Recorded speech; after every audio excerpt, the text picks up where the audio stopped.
Number 6, इसकी attempt हमें नहीं पता, ना मार्क्स पता हैं। ये आई कैप के क्वेश्चन बैंक से ही सवाल है, तो यकीनन पास पेपर का क्वेश्चन है।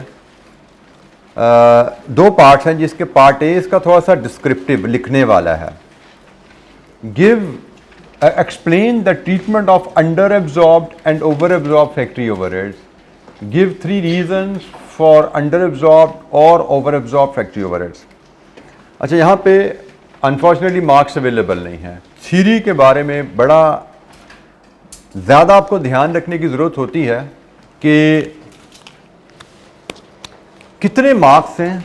Strictly in line with the marks आपको अपने आंसर का क्वांटम साइज डिसाइड करना होता है।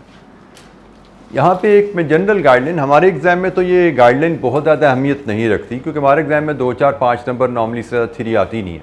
ये भी पार्ट है, 4-5 नंबर ज़्यादा शायद नहीं होगा, पूरे सवाल में शायद एक ही पार्ट होगा।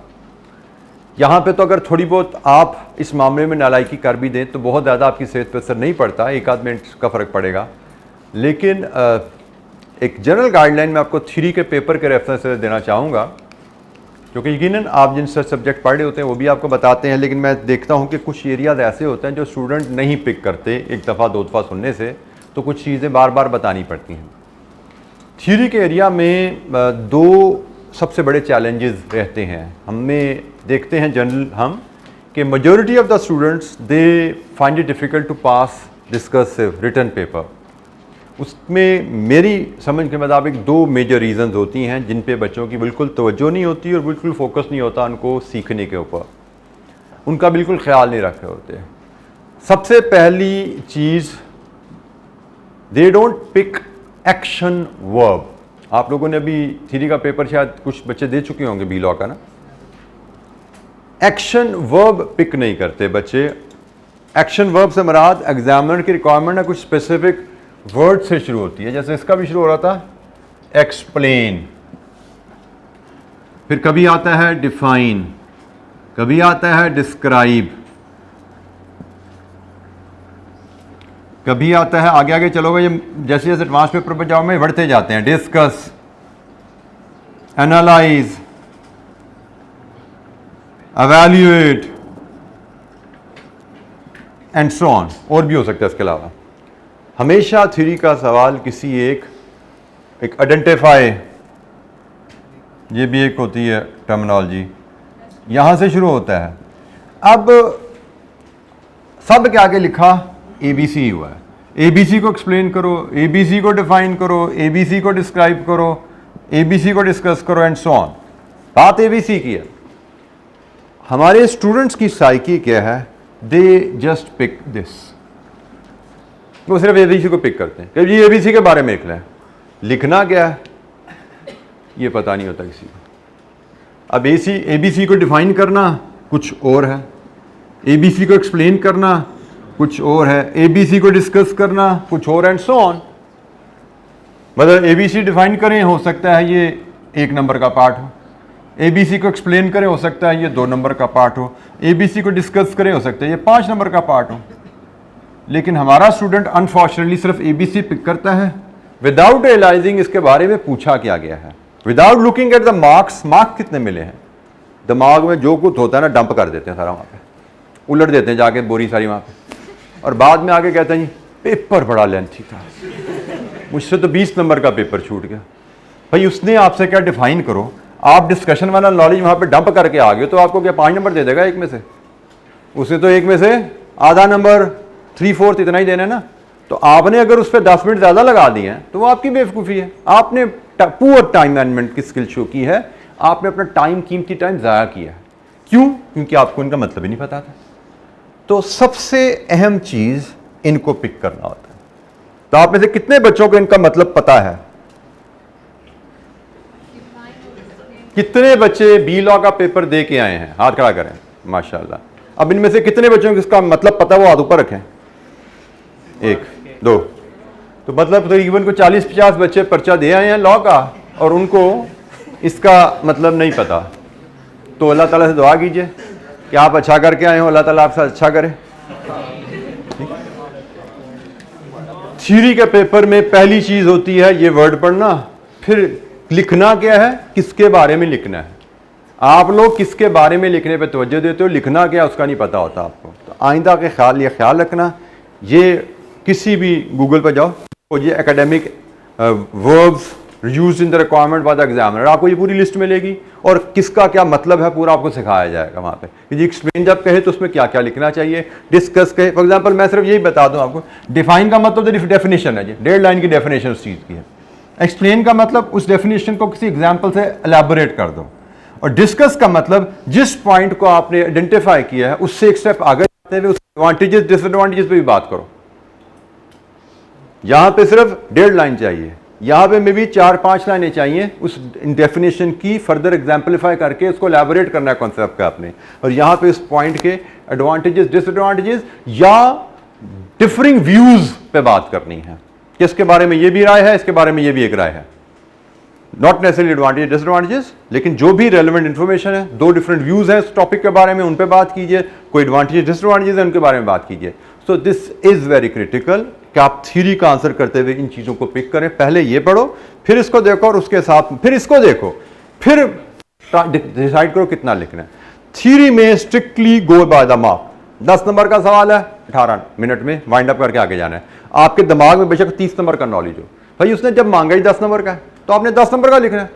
आपने उसमें से मोस्ट सुटेबल नॉलेज पिक करना है टाइम के हिसाब से और वो पूरा करके आगे जाना है। You don't have to write everything that you have in your mind, ठीक है।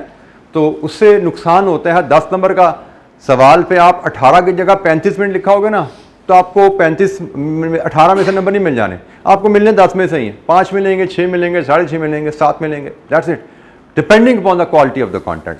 लेकिन आपने 10 नंबर में से 6 नंबर लेने हैं। हर बच्चा आसानी से 10 में से 6 ले सकता है 15 से 18 मिनट में। आप 15-18 मिनट की जगह 35 मिनट लगा दोगे ना, आपकी 6 की जगह 7 हो जाएंगे नंबर। आपने टाइम डबल कर दिया, 18 मिनट ज़्यादा लगाए क्वालिटी इंप्रूव करने के लिए कि मैं बहुत ही अच्छा लिख दूँ आंसर। तो बहुत ही अच्छा आंसर लिखने में आपने जो 15-20 मिनट ज़ाया किया उसमें कमाया आपने 1 नंबर है। और नुकसान क्या हुआ, आखिर में 20 नंबर का सवाल छूट गए। और आपने यहाँ पे 1 नंबर पर टाइम ना लगाया होता, वो 20 नंबर की तरफ फोकस होता, मैंने पूरा पेपर करना है, तो उन 20 में से शायद आप 10-12 नंबर ले रहे होते। लेकिन आपने 1 नंबर एडिशनल कमाने के लिए अपने 10-12 नंबर पे लात मार दी। तो पेपर इस तरह पास नहीं होता। You have to go by the strategy, जब भाई मुझे किस तरह तमाम पेपर में बेस्ट पॉसिबल स्कोर लेना है। और उसमें सबसे अहम की गो बाय द मार्क्स। थ्योरी में always go by the marks. जितने नंबर का सवाल उतने मिनट 1 to 1.8 का मल्टीपल लगाओ, उतना लिखना है। उसी में वाइंड अप करके सवाल को, उसी में सारे कंटेंट जितना आता है उसको समराइज कर लो उस अंदाज में अकॉर्डिंग टू द रिक्वायरमेंट। उसने मांगी एक्सप्लेनेशन है तो आपको एडवांटेज डिसएडवांटेज लिखने की जरूरत नहीं है। वो एक्स्ट्रा नॉलेज है, अननेसेसरी नॉलेज है, कोई मार्क्स नहीं मिलने उसके आपको, क्योंकि उसने मार्किंग स्कीम देखा करो जाके, मार्किंग स्कीम देखा करो जाके। थैंक यू बेटा। मार्किंग स्कीम में आपको बताया जाता है कि डिफाइन, फॉर एग्जांपल डिस्कशन का सवाल होगा ना, उसके में भी 3 हिस्से किए जाएंगे। डेफिनेशन का 1 नंबर है, एक्सप्लेनेशन के फर्दर 1 नंबर है, और एडवांटेजेस के 2 नंबर, डिसएडवांटेजेस के 2 नंबर। ये उसने सब मार्क्स बांटे हैं। तो आप हर पार्ट को एड्रेस करोगे तो आपको नंबर पूरे मिलते हैं, ठीक है। तो मार्किंग स्कीम जरूर देखा करें। तो यहां पे बहरहाल एक्सप्लेन द ट्रीटमेंट, हमें थोड़ी एलैबोरेट करना है ट्रीटमेंट को। ट्रीटमेंट हमने अभी क्लास के शुरू में ही दोबारा डिस्कस की। अकॉर्डिंग टू द मार्क्स, यहाँ पे मार्क्स अवेलेबल नहीं है, जितने मार्क्स उतना टाइम आपने देना है, उतनी आपने एक्सप्लेनेशन में डिटेल में जाना है।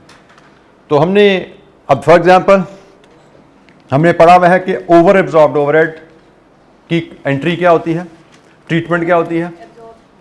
ओवर एब्जॉर्ब्ड डेबिट ओवरहेड नहीं होना है, क्रेडिट प्रोडक्शन ओवरहेड्स अगर सारी प्रोडक्शन बिक चुकी है, और अगर सारी प्रोडक्शन नहीं बिकी तो कॉस्ट ऑफ सेल्स और फिनिश गुड्स में in the ratio of units in hand and sold distribute कर देंगे। अंडर एब्जॉर्ब्ड आपका क्रेडिट साइड ओवरहेड का कम है तो क्रेडिट होना है ओवरहेड ने, और डेबिट होने हैं अगर सारे यूनिट बिक चुके हैं तो कॉस्ट ऑफ सेल ने, और अगर यूनिट्स पार्टली बिके हैं तो कॉस्ट ऑफ सेल्स और फिनिश गुड में डेबिट डिवाइड हो जाता है इन द रेशियो। तो ये तो आपका हो गया explain the treatment of over and absorbed factory overheads. ये यहाँ पे बात खत्म हुई। इस बार अगला part explain, give 3 reason for under absorbed over absorbed overheads. Under absorbed overheads क्यों आते हैं? अगर हमारे एक्चुअल ओवरहेड्स हमारे बजटेड ओवरहेड्स से फर्क होंगे ओवर अंडर एब्जॉर्ब्ड ओवरहेड्स आ जाएंगे, क्योंकि हमने बजटेड ओवरहेड्स को बजटेड एक्टिविटी पे डिवाइड करके OAR निकाला है और उस OAR को एक्चुअल रेट से मल्टीप्लाई किया है। अगर हमारे बजटेड ओवरहेड्स एक्चुअल ओवरहेड से फर्क है, ओवर अंडर एब्जॉर्ब्ड आएगा। अगर हमारे एक्चुअल आवर बजटेड आवर से फर्क है, ओवर अंडर एब्जॉर्ब्ड आएगा। ये तो दो मेजर रीजन है। मजीद रीजन क्या होती हैं कि आप अपनी प्रोडक्शन मेथडोलॉजी चेंज कर लेते हो। आपने जब ओवर एब्जॉर्प्शन रेट निकाला था, OAR निकाला था, जब ओवरहेड एब्जॉर्प्शन रेट निकाला था, तब आपके पास ओल्ड टेक्नोलॉजी की मशीन थी। ड्यूरिंग द ईयर आपने टेक्नोलॉजी मशीन की बदल दी। जब मशीन की टेक्नोलॉजी बदली तो सारे ओवरहेड का स्ट्रक्चर ही बदल गया। पुरानी मशीन बिजली ज़्यादा खाती थी, 1 यूनिट बनाने में घंटा लगाती थी। नई मशीन बिजली भी कम खाती है और 1 यूनिट 45 मिनट बन जाता है, तो ओवरहेड कॉस्ट पर यूनिट बदल गई। ठीक है, सो अगर आप मेथड ऑफ प्रोडक्शन बदल दो, उससे भी ओवर अंडर एब्जॉर्ब्ड आ जाता है। फिर बाज़ का आपने बजटिंग करते हुए आपने अंदाज़ा लगाया था कि बिजली की कीमत 20% बढ़ेगी अगले साल। बजट करते हुए आपने डाला था बिजली की कीमत 20% बढ़ेगी अगले साल। पेट्रोल महंगा हुआ ज़्यादा, डॉलर हुआ महंगा, उसकी वजह से बिजली की कीमत 40% बढ़ गई। तो आपने बजट किया था 20% बिजली बढ़ना, बिजली एक्चुअल में ज़्यादा बढ़ गई है, तो आपकी एब्जॉर्प्शन 20% बिजली के इजाफे के साथ से हुई भी है, लेकिन एक्चुअल कॉस्ट अगर ज़्यादा आ गई है तो भी ओवर अंडर एब्जॉर्ब्ड आ जाते हैं। यहाँ पे हमारे पास कुछ 6-7 पॉइंट उसने लिखे हुए हैं, उनको पढ़ लीजिएगा। That is just your reading assignment. हम फिलहाल पार्ट बी जो है उस पर ज़रा तवज्जो करते हैं, कोशिश करते हैं इसको समझें। अच्छा, यहाँ पे मैं एक और चीज़ बता दूँ। फिर अभी हम सवाल ये डिस्कस करेंगे इंशाअल्लाह। कोशिश हमारी यही होगी कॉन्सेप्चुअली हर चीज़ कवर करके डिस्कस करके जिस पे हम कंसेंसस है सबका उसके मुताबिक ट्रीटमेंट करेंगे।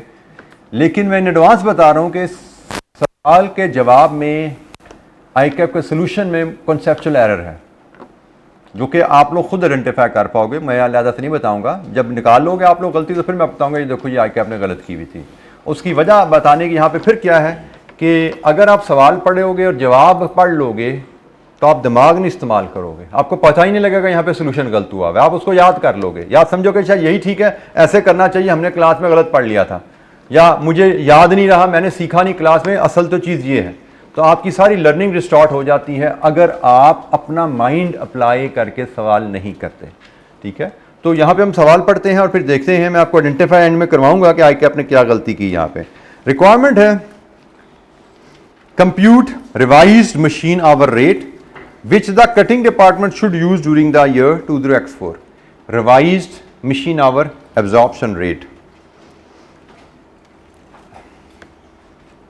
On December 1, 20x3, Zia Textile Mills Limited purchased a new cutting machine for rupees 1.3 million to augment the capacity of 5 existing machine in the cutting department. Augment मतलब बढ़ाना। 5 मशीनें ऑलरेडी आपके पास कटिंग डिपार्टमेंट में लगी हुई हैं। 1 दिसंबर को आपने एक छठी मशीन और खरीद ली ताकि अपनी कैपेसिटी डिपार्टमेंट की आप बढ़ा सकें। The new machine has an estimated life of 10 years, after which it's scrap value is estimated at 100,000। तो 13 लाख की लेंगे, 10 साल इस्तेमाल करेंगे, 1 लाख की बेचेंगे। It is the policy of the company to charge depreciation on straight line basis. The new machine will be available to the cutting department with effect from February 1। मतलब आपने खरीदी 1 दिसंबर को, 1 दिसंबर से 1 फरवरी तक 2 महीने उसकी इंस्टॉलेशन में शायद लगने हैं। 1 फरवरी से वो अवेलेबल फॉर यूज होगी। It is budgeted that the machine will work for 2600 hours in 20x4। The budgeted hours include, इस 2600 में शामिल है क्या? 80 घंटे for setting up the machine and 120 घंटे फॉर मेंटेनेंस। मतलब 2600 घंटे मशीन ने चलने हैं, जिनमें से 80 जमा 120 200 घंटे प्रोडक्शन नहीं होनी। मशीन ने 2600 घंटे चलने हैं, लेकिन इन 2600 में ये 200 भी शामिल है और इन 200 में प्रोडक्शन नहीं होनी। ठीक है जी। तो related expenses for the year 20x4 have been estimated as under. इसी मशीन से रिलेटेड खर्चों की बात हो रही है। Electricity used by machine during the production will be 10 units per hour. 10 units बिजली के इस्तेमाल करेंगे और 8.5 पर यूनिट के हिसाब से बिजली की कीमत है। Cost of maintenance will be 25,000 per month. The machine requires replacement of a part at the end of every month, which will cost 10,000 on each replacement. A machine operator will be employed at 9,000 per month. It is estimated that on installation of the machine, other departmental overhead will increase by 5,000 per month. Cutting department uses a single rate for the recovery of running cost of the machine. It has been budgeted that over 5 machines, that other 5 machines will work for 12,500 hours during the year, including 900 hours for maintenance. इसमें भी maintenance के हैं 900 घंटे. 5 machine कितने घंटे चलेंगी including machine? ये 5 पुरानी मशीन्स की बात हो रही है. Presently cutting department is charging 390 पर प्रोडक्टिव आवर. ये आपका करंट ओवरहेड एब्जॉर्प्शन रेट है, ₹390 पर productive hour for recovery of running cost of existing machine. अगर समराइज करूं, अभी 5 मशीनें हमारे पास हैं. 5 मशीनों ने 12,500 घंटे चलना है, जिसमें से 900 घंटे मेंटेनेंस के हैं. और इन 5 मशीनों के लिए जो overhead absorption rate already workout हुआ है वो 390 प्रोडक्टिव है. मतलब प्रोडक्शन आवर जितने चलने हैं उसके हिसाब से 390 का रेट निकाल लिया गया है. ये 5 मशीनों का रेट पहले का निकला हुआ है. और हुआ क्या, उसके बाद छठी मशीन आ गई है. 5 मशीनों का रेट निकला हुआ था, अब छठी मशीन आ गई है. तो छठी मशीन आ गई और हमसे कहा गया calculate the revise machine hour rate, क्योंकि कंपनी की पॉलिसी है तमाम मशीनों का एक ही रेट निकाला जाता है. पहले 5 थी, 5 का इकट्ठा करके एक रेट निकाला हुआ है. अब छठी भी आ गई है तो 6 का इकट्ठा करके एक रेट निकालना है.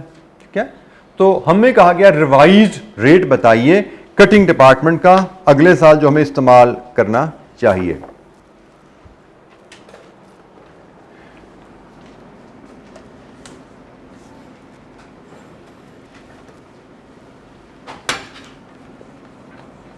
Revised overhead absorption rate productive hours के ऊपर निकाला जाता है.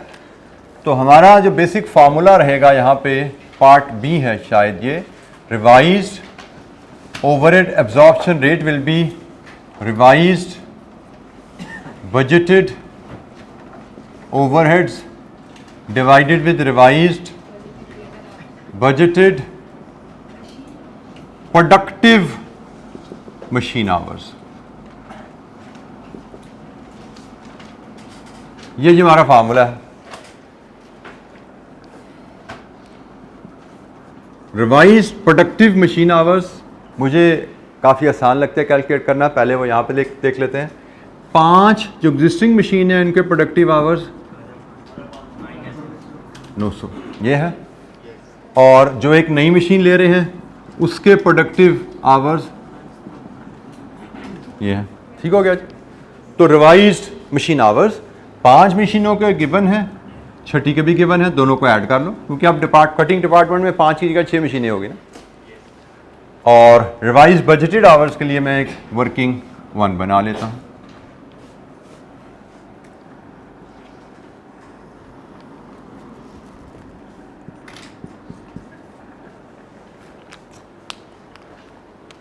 रिवाइज बजटेड ओवरहेड्स के लिए starting point will be current budgeted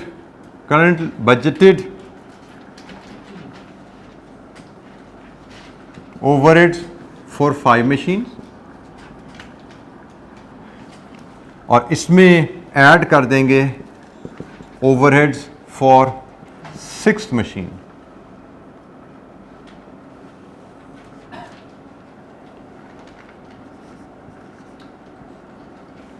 तो हमें रिवाइज्ड जो हैं ओवरहेड्स यहाँ पे मिल जाएंगे डिपार्टमेंट के. अच्छा जी, अब यहाँ पे ये जो करंट बजटेड ओवरहेड की वर्किंग है ना, ये बड़ी एक बेसिक सी और बड़ी की वर्किंग है. ये बहुत आगे सवालों में हमारे यूज़ होने वाली है.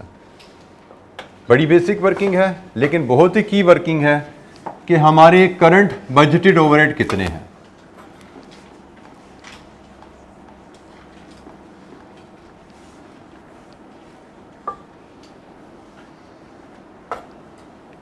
इसके लिए हमें OAR का फार्मूला अपने सामने लाना पड़ेगा. OAR इस केस में पर मशीन आवर है ना, is equal to budgeted overheads divided with budgeted productive machine hours.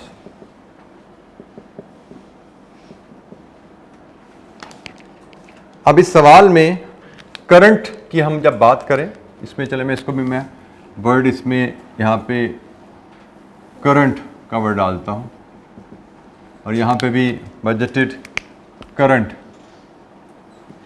Productive machine hours, और ये भी आपका current machine overhead absorption rate की बात हो रही है। ठीक है जी, ये फार्मूला क्लियर है जी हमें, basic formula overhead absorption rate. अब इस फार्मूला में हमें ये फिगर चाहिए, यही चाहिए ना figure, current production overhead for 5 machine. ये हमारा क्वेश्चन मार्क है, हमें ये फिगर डिटर्मिन करनी है। हमें ये भी अवेलेबल है, हमें ये भी अवेलेबल है, तो एक फार्मूला में 2 फिगर अवेलेबल है, तीसरी निकालना कोई दिक्कत नहीं होती। हम चाहें तो फार्मूला को इसी शेप में यूज़ कर लें, अदरवाइज मैं इसको फार्मूला रीअरेंज करता हूँ। इसको हम रीअरेंज करें तो ये फार्मूला बनता है budgeted current overhead is equal to OAR multiplied with budgeted current productive machine hours. इस फार्मूले को हम रीअरेंज ऐसे कर सकते हैं। अब इसमें वैल्यूज़ फीड कीजिए। करंट OAR है 390 और करंट मशीन आवर है, यही है कितना, 47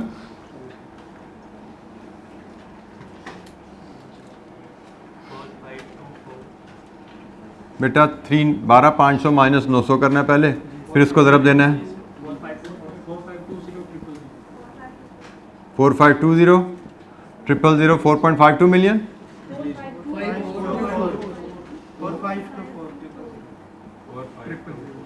5424 ये हमारे करंट बजटेड ओवरहेड्स हैं। ये बेसिक OAR का फार्मूला इस शेप में अरेंज होता है, और ये जो कैलकुलेशन है अरेंज जो रीअरेंजमेंट है यहाँ पे फार्मूले की, ये बड़ी फ्रीक्वेंटली यूज़ होने वाली है। याद रखिएगा, किसी भी डिपार्टमेंट के टोटल ओवरहेड आपने बजटेड निकालने हैं तो OAR इंटू बजटेड आवर्स कर दें, आपको उसके बजटेड ओवरहेड मिल जाते हैं। बड़ी ही ज़्यादा फ्रीक्वेंटली यूज़ होने वाली कैलकुलेशन आगे सवालों में हमारे डिफरेंट टॉपिक में, सिर्फ इस चैप्टर में यूज़ नहीं होगी, मुझे लगता है हर चैप्टर में या हर अल्टरनेट चैप्टर में ये कैलकुलेशन हमारे सामने आया करेगी। करंट ओवरहेड्स हमारे पास आ गए जनाब।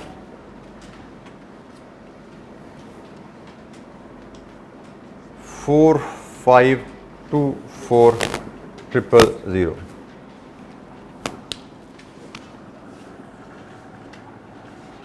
इसको हम वर्किंग 1 से ले आते हैं, से ये हमारी वर्किंग 1 है इस क्वेश्चन में।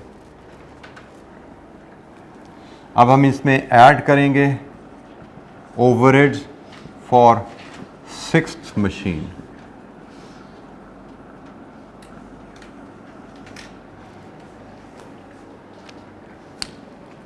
और ओवरहेड फॉर 6th मशीन लेने के लिए ये सारे जो नोट्स अवेलेबल हैं इनको हमें अब इस्तेमाल करना है। ये जो यहाँ से इंफॉर्मेशन शुरू हो रही है, नोट नंबर 5 तक जा रहे हैं।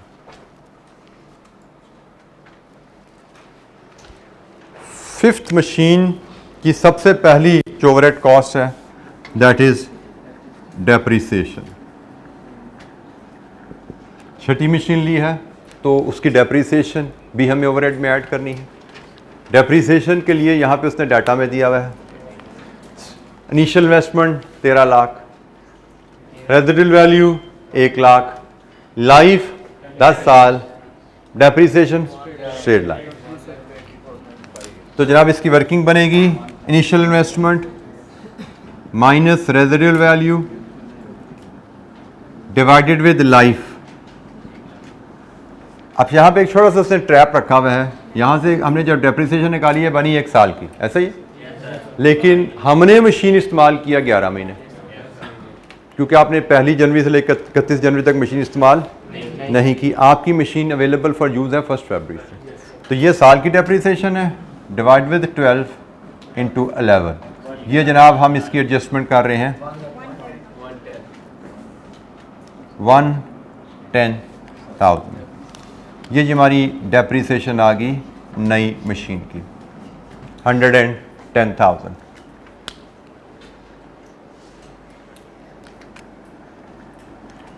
डेप्रिसिएशन का सारा डाटा उसने में दिया हुआ है और हमें यह भी बताया हुआ है कि ये मशीन सिर्फ 11 महीने इस्तेमाल हुई है इस साल। तो हमने सालाना डेप्रिसिएशन निकाली स्ट्रेट लाइन मेथड से, जो कि होती है initial investment minus residual value divide with life. ये सालाना डेप्रिसिएशन है, हमें 11 महीने की चाहिए तो डिवाइड विद 12 इंटू 11, ये 11 महीने की डेप्रिसिएशन आ गई।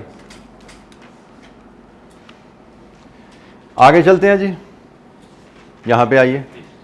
Electricity use by machine using production, ठीक है, ये इलेक्ट्रिसिटी की कॉस्ट आ गई।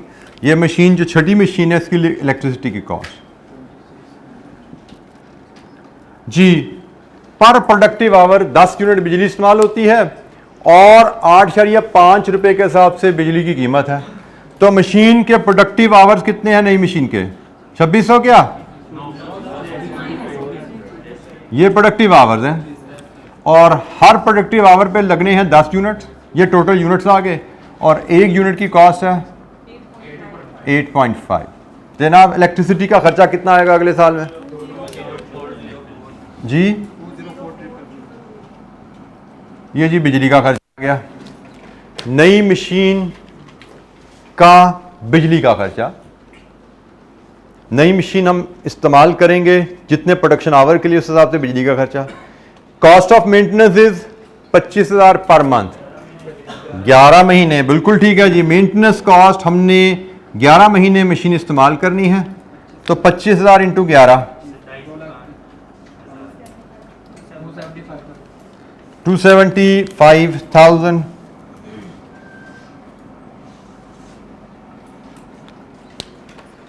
Machine require replacement of part at the end of every month, which will cost 10,000 each replacement.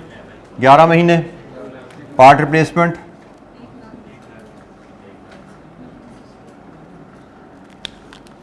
₹10,000 into 11 महीने, 1,10,000 ये पार्ट रिप्लेसमेंट आ गई। इसके बाद है जी machine operator 9,000 per month salary आ गई जी। Salary of operator 9,000 into 11, 9,000 into 11 99,000। और जी अदर ओवरहेड्स, जब ये मशीन लगाओगे तो और भी खर्चे हैं वो 5,000 पर मंथ से बढ़ जाएंगे। तो अदर ओवरहेड्स 5,000 पर मंथ से बढ़ेंगे तो 5,000 ज़रब 11, ये आगे जी 55,000। दीजिए टोटल ओवरहेड्स रिवाइज आपके कितने बन जाएंगे? यहाँ से शुरू होंगे, सॉरी 537700, ये जी आपके रिवाइज्ड ओवरहेड्स के फिगर हैं।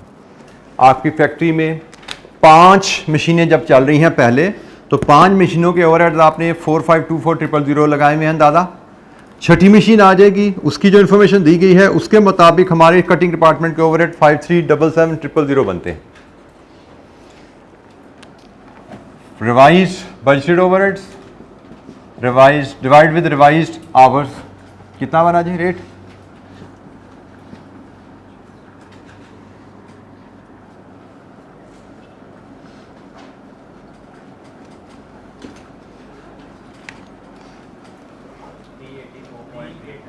$384.07 पर मशीन आवर।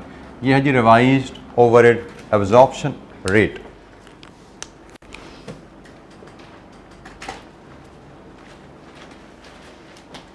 अब इस सवाल में हमें सिर्फ एक बेसिक फार्मूला पे पहुंचना था कि रिवाइज्ड ओआर कैसे आएगा। Revised overhead divide with revised budgeted productive hours. इसके अलावा इस सवाल में कोई चैलेंज नहीं था। अब हम एग्जामिनर का सलूशन देखते हैं तो एग्जामिनर के सलूशन में गलती है। वो गलती कहाँ पे उसने की? इलेक्ट्रिसिटी में उसने ये जो आवर्स है ना ये डिडक्ट नहीं किया। ये गलत है, हमें नज़र आ रहा है, ठीक है, क्योंकि बड़ा क्लियरली लिखा हुआ है प्रोडक्टिव आवर्स के ऊपर बिजली लगेगी, तो ये तो प्रोडक्टिव आवर नहीं है। All production electricity use by machine during the production, production में बिजली कितनी इस्तेमाल होगी, तो भाई यहाँ पे तो प्रोडक्शन 2600 घंटे थोड़ी हुई है, प्रोडक्शन हमारी कम हुई है। तो ये फिगर जो बिजली की है ये एग्जामिनर ने डिफरेंटली कैलकुलेट की है, जो कि मुझे लगता है एरोनियस कैलकुलेशन है, कम है। ऐसी गलतियां हमें आई कैप के सोल्यूशन में कम मिलती हैं, लेकिन बहरहाल कहीं ना कहीं हमें मिल जाती है। तो अगर हमने अपना माइंड अप्लाई किया होगा तो हम समझ पाएंगे ये गलती है, लेकिन अगर हमने माइंड अप्लाई नहीं किया हुआ तो हमारे जहन में यह आएगा ही नहीं कि हमें ये एडजस्टमेंट करनी चाहिए थी। हमने एज इट इज 2600 ज़रब करके आगे चले जाना है, हाँ जी ठीक है जी, ठीक हुआ हुआ काम। हमने माइंड अपना अप्लाई करना सीखना ही नहीं।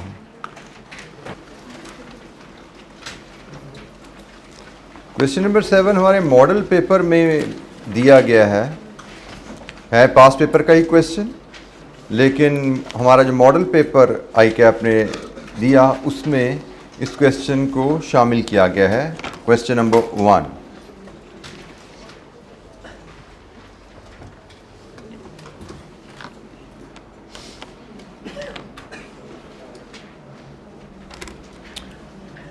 पेज नंबर 74 पे जी आपके पास ये नोट्स में।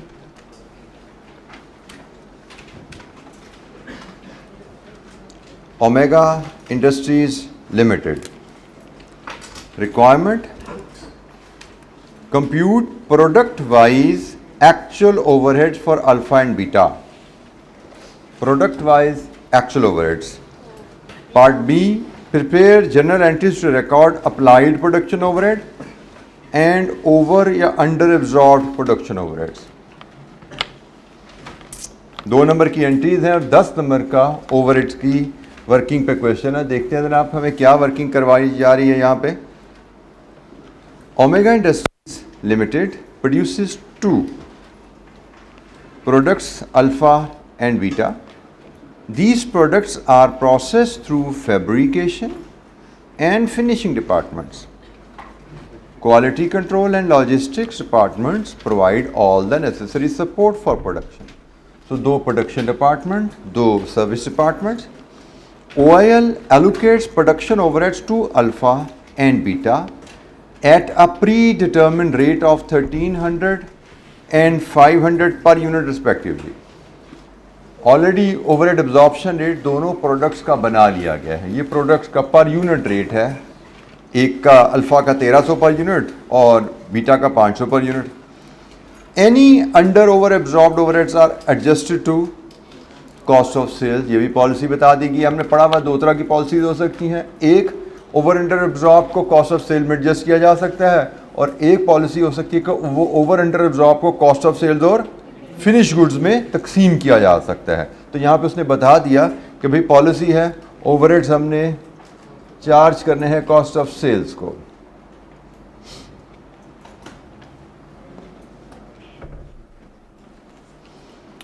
अच्छा जी, इसके बाद आगे चलते हैं। Following actual data has been extracted from the cost records of OIL for the month of December 2015. Data क्या है जी, रुपीज़ इन 1000 में इनडायरेक्ट लेबर है, डिपार्टमेंट वाइज तकसीम हुई हुई है। फैक्ट्री रेंट है, टोटल दिया गया है, डिपार्टमेंट वाइज तकसीम मिसिंग है। पावर टोटल गिवन है, डिपार्टमेंट वाइज तकसीम मिसिंग है। Depreciation of the plant total given है, डिपार्टमेंट वाइज तकसीम मिसिंग है। Other information, cost of the plant her department में क्या है, फ्लोर एरिया हर डिपार्टमेंट का क्या है, पावर क्या है, hours worked for alpha and beta, fabrication में कितने घंटे काम अल्फा पे हुआ, कितने घंटे काम बीटा पे हुआ, और फिनिशिंग में कितने घंटे काम अल्फा पे, कितने घंटे काम बीटा पे। Services provided by quality control department ने 1-2 प्रोडक्शन डिपार्टमेंट को सर्विस दी है। लॉजिस्टिक डिपार्टमेंट ने 1-2-3 एक सर्विस डिपार्टमेंट को भी सर्विस दी है प्रोडक्शन डिपार्टमेंट के साथ साथ। 8000 units of alpha and 10,000 units of beta were produced during the month of December. अच्छा जी, ये जी पूरी कहानी है। हमसे पहला पार्ट जो कहा गया है that is compute product wise overhead for alpha and beta. अब हमने स्पेसिफिक जो फाइनल रिक्वायरमेंट है उसको हमने स्पेसिफिकली एड्रेस नहीं किया हुआ पीछे किसी इलस्ट्रेशन में, बट कोई बहुत ज़्यादा उसमें रॉकेट साइंस नज़र नहीं आती अगर हम इसको देखें तो। हमें, अगर आपको याद हो, जब हमने एब्जॉर्प्शन का प्रोसेस शुरू किया था, सीखना शुरू किया था, तो मैंने कई दफ़ा एब्जॉर्प्शन का ऑब्जेक्टिव मकसद बताया था, और उसका मकसद ये आता था कि हम तमाम फैक्ट्री के प्रोडक्शन ओवरहेड्स को डिपार्टमेंट में डिवाइड करें, और फिर जिस डिपार्टमेंट ने जिस प्रोडक्ट पे जितना काम किया उतना हिस्सा उसको चार्ज कर दें। ये एक बेसिक मैंने फ़िलासफ़ी आपको दी थी। अब उसके बाद फिर हमने ओवरहेड डिपार्टमेंट्स में जब ओवरहेड तकसीम हो जाते थे, फिर हमें रीपोर्शनमेंट की ज़रूरत पड़ी, हमने वो भी करनी सीख ली।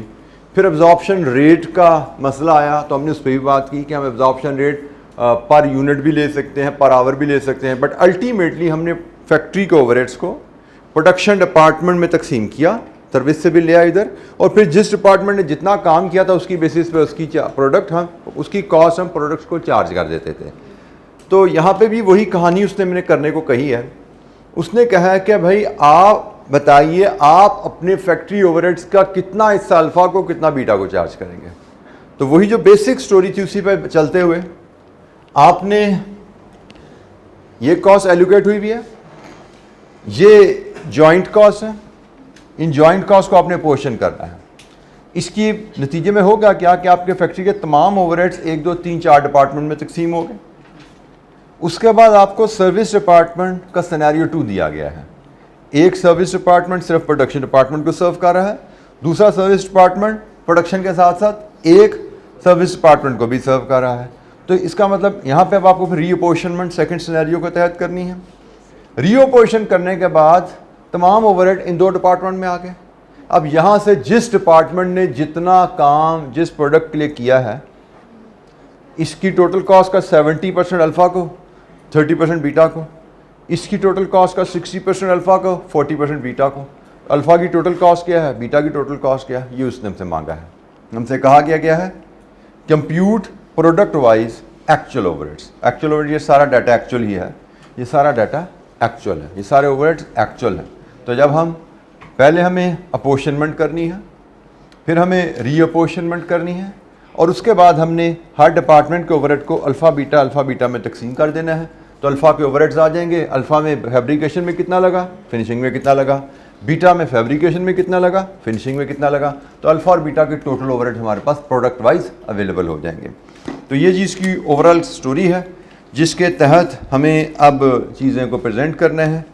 हम डील करें क्वेश्चन नंबर 7 से।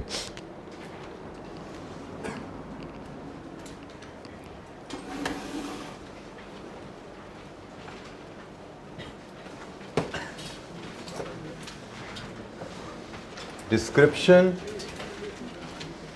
बेसिस और 4 डिपार्टमेंट, 1 2 3 एंड 4।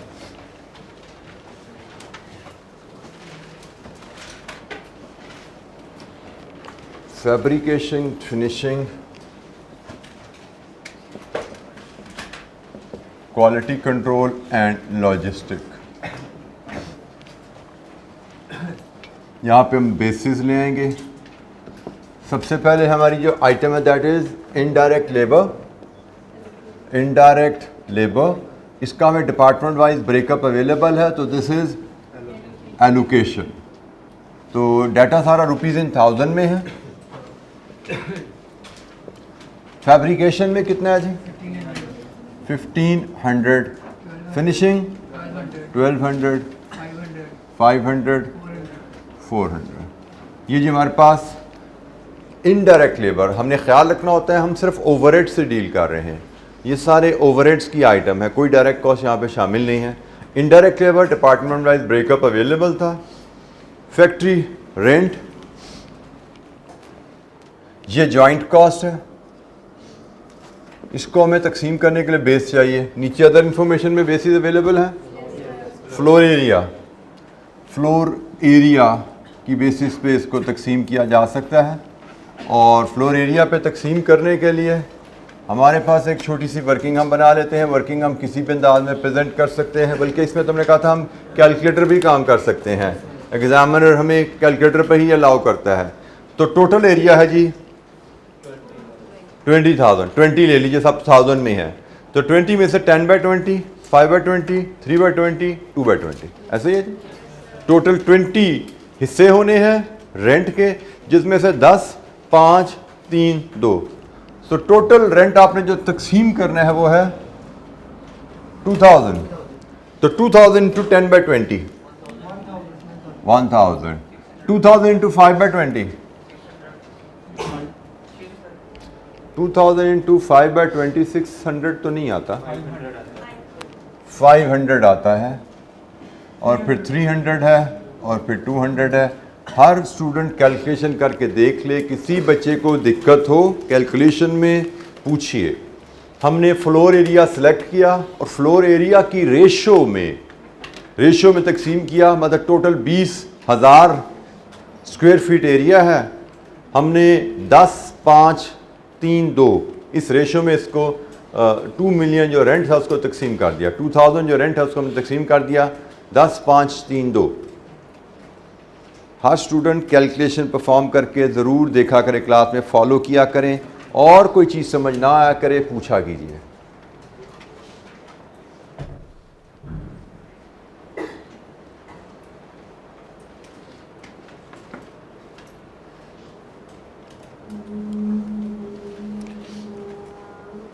नेक्स्ट आइटम क्या है जी? पावर की बेसिस है किलोवाट आवर। पावर की टोटल कॉस्ट हमें दी गई है 1200, और किलोवाट आवर टोटल दिए गए हैं 100,000। सो 100 है 50, 40, 4, 6, ठीक है जी।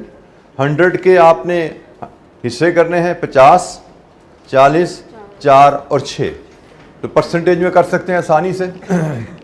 जी बोलिए जी। 600, 480, 48, 72।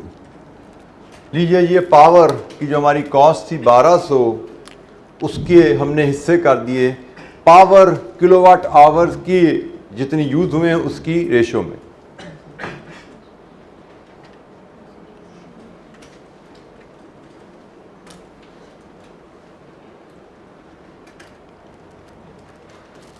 आप बेटा फ्लोर एरिया पे रुके हुए भी आके कहाँ फंस गए?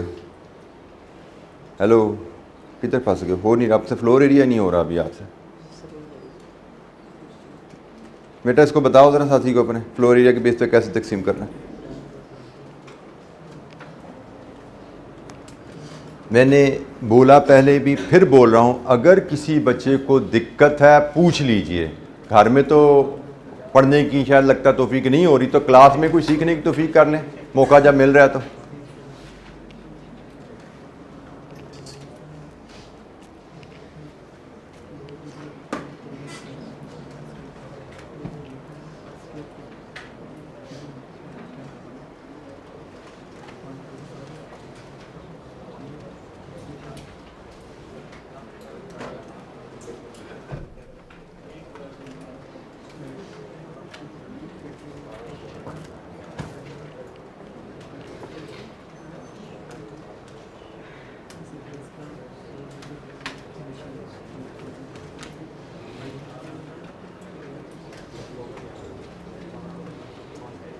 नेक्स्ट क्या है जी? Cost depreciation. अब हमने डेप्रीसिएशन को तकसीम करना है। डेप्रीसिएशन के लिए सूटेबल बेस क्या है? Cost of plant. Cost of plant. Total depreciation हमारे पास कितनी है जिसको तकसीम करना है? 9000, और कॉस्ट में हमें 60,000 टोटल कॉस्ट है। 32/60, 20/60, 2/60, 6/60। So 32/60 into 9,000, 4,800, 3,000।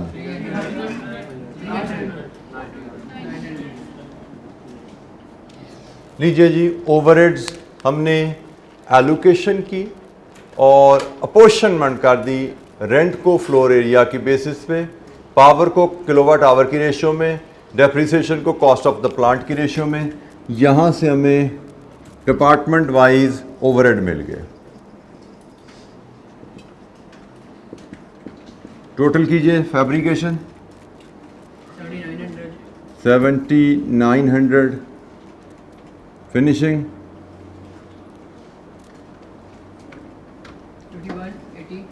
5180, 1148, 1572। जी जनाब, एनी क्वेश्चन? हमारे पास जो फैक्ट्री ओवरहेड्स अवेलेबल थे इनको हमने एलोकेशन और अपॉर्शनमेंट की मदद से तमाम डिपार्टमेंट्स में तकसीम किया। अपॉर्शनमेंट के बाद नेक्स्ट इशू क्या आता है?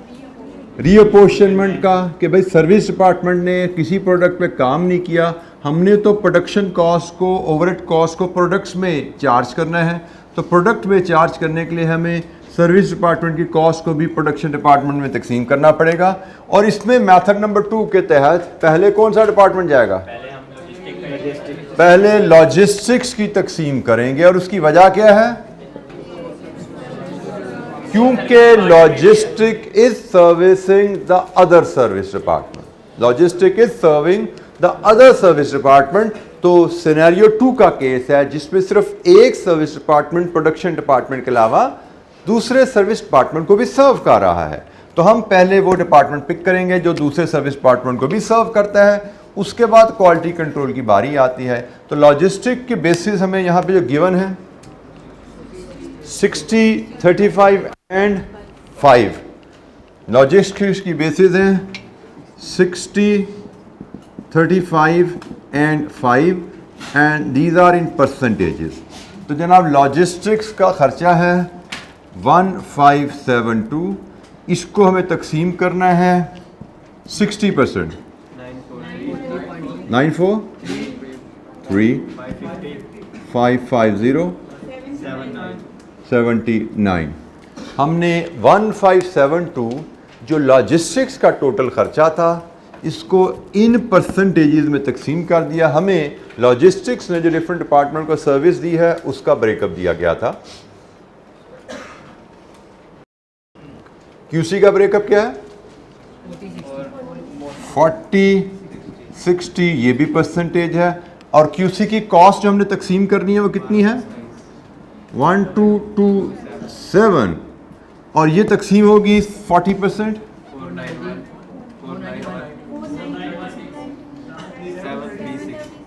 736।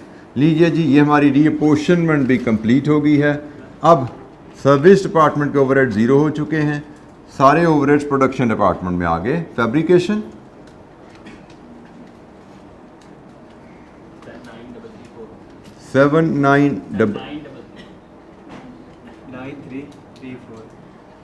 9334,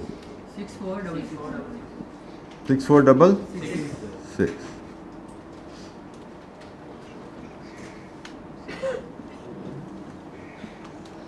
जी जनाब, एलोकेशन, अपोर्शनमेंट और रीअपोर्शनमेंट परफॉर्म करने का रिजल्ट क्या आता है कि आपके तमाम प्रोडक्शन ओवरहेड्स जो हैं वो प्रोडक्शन डिपार्टमेंट्स तक महदूद हो जाते हैं। और अंडरलाइन कॉन्सेप्ट यही है कि प्रोडक्शन ओवरहेड्स को प्रोडक्शन डिपार्टमेंट्स तक महदूद कीजिए एलोकेशन, अपोर्शनमेंट, रीअपोर्शनमेंट के साथ, और उसके बाद वहाँ से आप प्रोडक्शन ओवरहेड्स को प्रोडक्ट्स में तकसीम कीजिए किसी सूटेबल बेस की मदद से।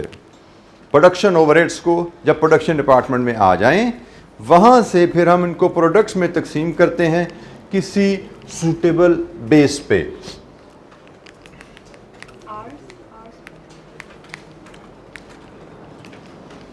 जी, और बेस हमें यहाँ पे प्रोडक्ट्स में तकसीम करने के लिए बड़ी आसान दी गई है। फैब्रिकेशन के ओवरहेड्स को अल्फ़ा बीटा में तकसीम कीजिए 70-30 की रेशो में। जितना टाइम जिस प्रोडक्ट पे लगा उतना कॉस्ट उसको दे दो। फिनिशिंग की कॉस्ट को अल्फ़ा बीटा में तकसीम कीजिए 60-40 की रेशो में। तो हम इसके लिए एक छोटा सा फॉर्मेट यहाँ पे बिल्ड कर लेते हैं। अल्फ़ा बीटा में हमने तकसीम करनी है फैब्रिकेशन की कॉस्ट और फिनिशिंग की कॉस्ट।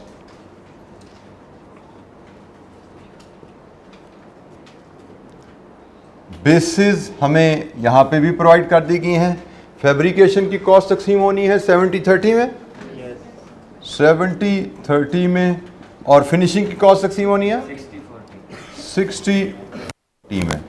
तो जनाब फैब्रिकेशन का टोटल खर्चा इसका 70%, 9334 70%, और 9334 का 30%, 2800, 6466 का 60%,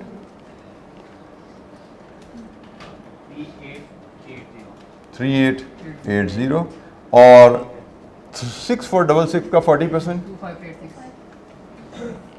2586। हमसे कहा गया प्रोडक्ट्स ओवरहेड्स को प्रोडक्ट्स में तकसीम कीजिए। तो जनाब देखिए अल्फ़ा का इससे कितना आया,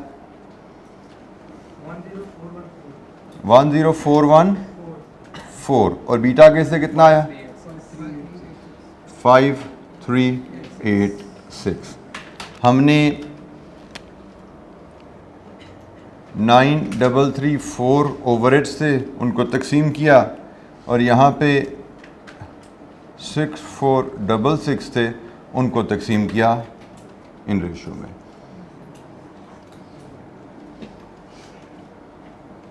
ये हैं जी ओवरहेड्स डिपार्टमेंट वाइज जो कि हमने प्रोडक्ट्स में तकसीम कर दिए, रेशोज़ जो हमें गिवन थी उसमें।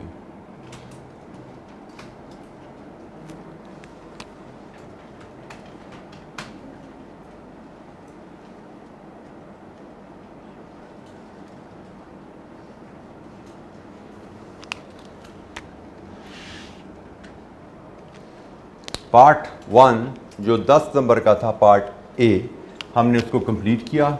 हमसे कहा गया था प्रोडक्ट वाइज प्रोडक्शन ओवरहेड्स बताइए।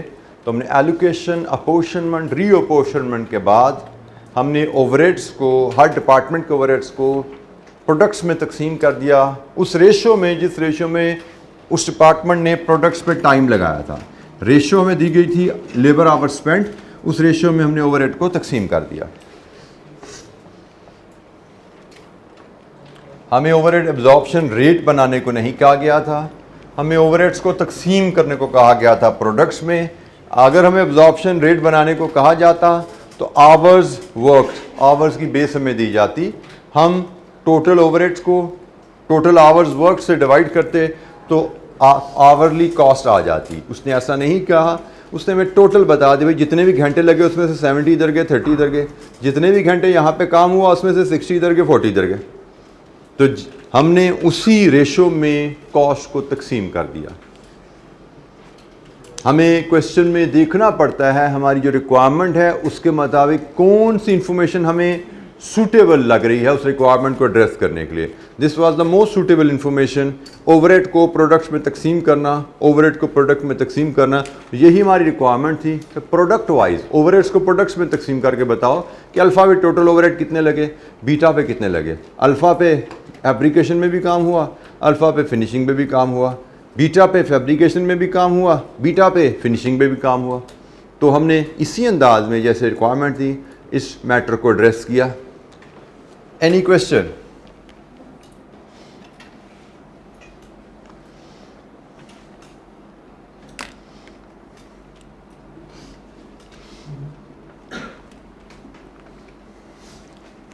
अच्छा जी, part B, applied production overhead की फिगर बताइए।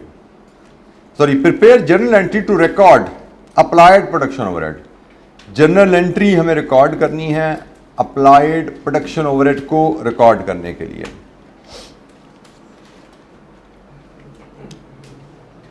Applied production overhead, absorb production overhead, recovered production overhead, एक ही बात है।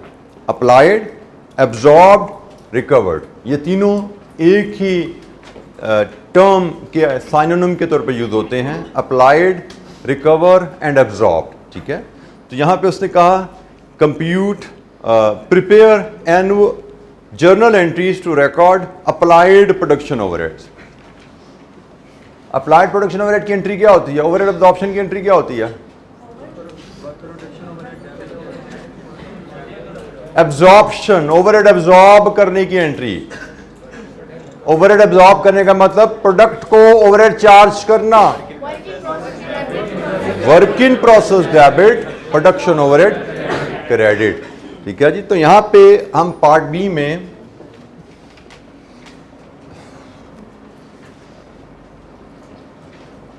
डेबिट, क्रेडिट और ये भी रुपीज़ इन थाउजेंड में ही एंट्रीज हम पोस्ट कर लेते हैं, क्योंकि हमारा वर्किंग सारी रुपीज़ इन थाउजेंड में चल रही है, तो उसको भी हम रुपीज़ इन थाउजेंड में ही रखते हैं। अच्छा, अब चूंकि दो प्रोडक्ट्स में ओवरहेड एब्जॉर्ब होने जा रहे हैं, जैसे मैंने कल आपसे बात की थी कि नॉर्मली हर ऑर्डर के against work in process account अलहदा खोला जाता है। अब ये दो डिफरेंट प्रोडक्ट्स हैं, इन दोनों का वर्क इन प्रोसेस अलहदा होना चाहिए। तो work in process A, work in process B debit होंगे और प्रोडक्शन ओवरहेड्स क्रेडिट होंगे। इसकी कैलकुलेशन क्या है मैं यहीं पे शो कर देता हूं। ओवरहेड एब्जॉर्ब प्रोडक्ट ए में कितने होंगे? How do we calculate overhead absorb? Overhead absorbed कैसे कैलकुलेट करते हैं? What is the equation to calculate overhead absorb? OAR into actual activity, overhead absorption rate into actual activity. तो जनाब सबसे पहले ओवरहेड एब्जॉर्प्शन रेट में जाइए, जो कि क्वेश्चन में रेडीली अवेलेबल है। अल्फा का ओवरहेड एब्जॉर्प्शन रेट 1300 है पर यूनिट और बीटा का है 500 पर यूनिट। इसका मतलब activity is measured by units. तो अल्फा के लिए 1300 रुपए मल्टीप्लाइड विद एक्चुअल प्रोडक्शन, ये गिवन है जी 8000। बीटा के लिए 500 मल्टीप्लाइड विद एक्चुअल प्रोडक्शन कितनी है? 10,000। ठीक है जी। तो मैं यहीं पे अगर वर्किंग शो करूं, अल्फा के लिए 1300 मल्टीप्लाइड विद 8000, ये रुपीज में आएंगे, रुपीज इन थाउजेंड में बोल दो। 10400 और यही है जी। बीटा के लिए 500 इंटू 10,000, ये भी रुपीज में आएंगे, रुपीज इन थाउजेंड में बोल दो। 5000 टोटल हो गया 15,400। लीजिए जी, ये ओवरहेड एब्जॉर्प्शन की एंट्री बन गई। Debit working process A, debit working process B, credit production overhead. दो डिफरेंट प्रोडक्ट्स हैं, दोनों डिफरेंट प्रोडक्ट्स के लिए हमने अलहदा अलहदा एब्जॉर्प्शन रेट हमें गिवन थे। एब्जॉर्प्शन रेट हमें गिवन थे 1300 रुपये पर यूनिट। तो ओवरहेड एब्जॉर्ब निकलते हैं overhead absorption rate into actual activity. ये चूंकि पर यूनिट है तो हमने यहाँ पे भी यूनिट्स से मल्टीप्लाई किया। ओवरहेड एब्जॉर्ब्ड आ गई जी हमारे पास। अब हमसे कहा जा रहा है जी बताइए ओवर या अंडर एब्जॉर्ब की रिकॉर्डिंग। ओवर या अंडर एब्जॉर्ब की रिकॉर्डिंग का हमें पता लगेगा जब हम कंपेयर करेंगे एब्जॉर्ब्ड ओवरहेड को एक्चुअल ओवरहेड से। तो एक्चुअल ओवरहेड्स तो ये पड़े हैं आपके, इन सब का टोटल कीजिए। एक्चुअल ओवरहेड्स आपको यहां से पता लगेंगे कितना है एक्चुअल ओवरहेड्स? 15,800। ये है जी एक्चुअल ओवरहेड्स। एब्जॉर्ब्ड है 15,400। इसका मतलब ओवरहेड्स आर अंडर एब्जॉर्ब।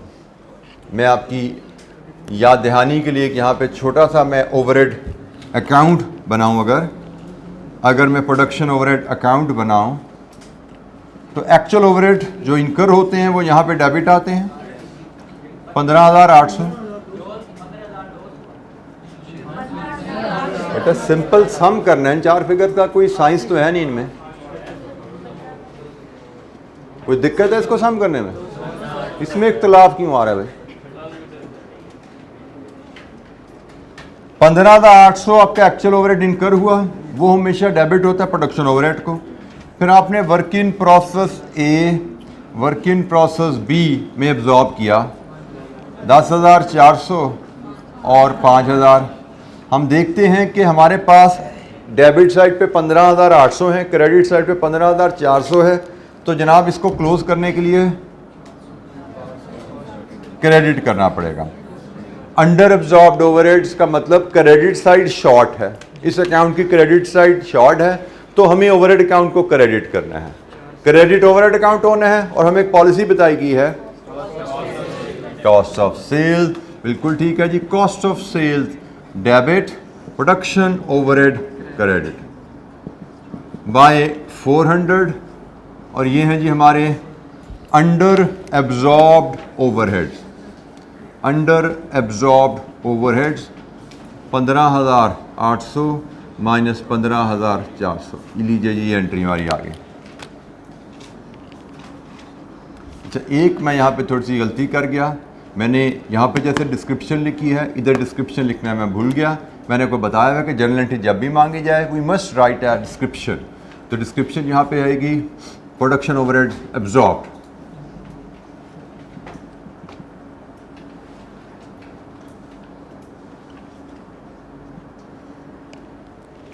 लीजिए जी, ये 2 नंबर की 2 काउंटिंग एंट्रीज थी, ये भी हमने कर ली। कोई सवाल?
जी, एनी क्वेश्चन?